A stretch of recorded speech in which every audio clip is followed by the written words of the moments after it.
Labdien! Mani sauc Līga Akmeņkalne un esmu ārste Korkas Universitātes slimnīcā. Šajā īsajā video ziņojumā es jums sniegšu jaunāko informāciju par Covid-19 vīrusu, par ierobežojumiem un izmaiņām, kas stājušies spēkā no 29. jūnija, par to, kāda ir jūsu loma šī vīrusa izplatības mazināšanā, kā arī kā saņemt bezmaksas testēšanu. Covid-19 vīrusa izplatības līmenis Īrijā šobrīd ir zems, tāpēc tagad varam ceļot jebkur Īrijas robežās. Ja jūs apciemo draugu vai ģimenes locekļi no citām valstīm, jūsu uzdevums ir pārliecināties, vai viņiem ierodoties nav jāievēro pašizolācija, un tas var būt atkarīgs no Covid-19 izplatības līmeņa attiecīgajā valstī, no kuras tad viņi ierodās. Šobrīd lielākā daļa uzņēmumu un aktivitātes jau ir atvērtas, ieskaitot frizierus, dažāda veida sporta aktivitātes, kinoteātrus, kafejnīcas, reliģiskās ēkas un bērnu vasaras nometnes. Taču attiecīgi tiks nodrošināti dažāda veida drošības pasākumi, lai tiktu ierobežots kontakts starp cilvēkiem.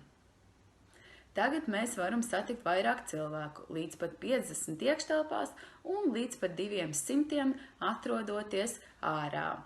Ir ļoti svarīgi, lai jūs atrastos 2 metru attālumā no citiem cilvēkiem, tāpēc jūs joprojām nevarat rīkot pārpildītus saviesīgus pasākumus.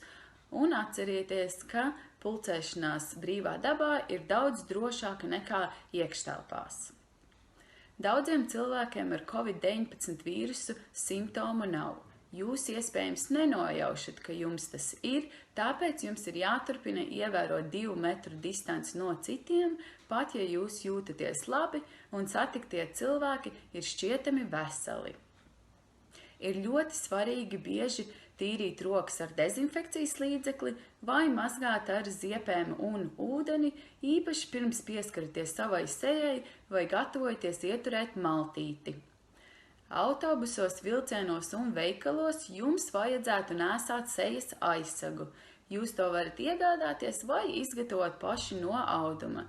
Un atcerieties, ka sejas aizsagam ir jāizsedz gan deguns, gan mute. Kādā gadījumā tad vajadzētu veikt Covid-19 testu?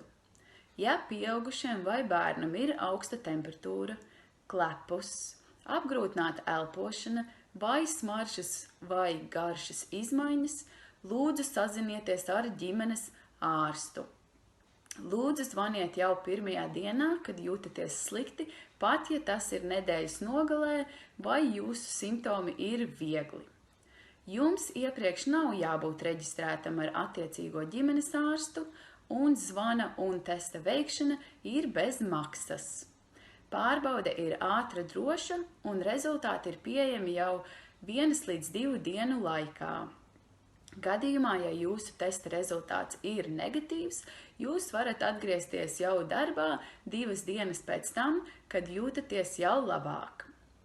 Lielākajai daļai cilvēku, kuriem ir jāatstāj darbs pašizolācijas nolūkā, ir tiesības saņemt iknedēļas pabalstu 350 eiro apmērā. Daudzi cilvēki uztraucās par iespējamiem aizspriedumiem, saņemot pozitīvu Covid-19 testa rezultātu. Taču ir svarīgi atcerēties, ka pēc izvesļošanās un pašizolācijas beigām, kas parasti ilgs 2 nedēļas, jūs to nodot citiem vairs nevarat. Tāpēc šāda veida stigmatizācijai nav pamata. Lūdzu, piedalieties Covid-19 līmeņa samazināšanā un nododiet šo video citiem Īrijā dzīvojošiem latviešiem.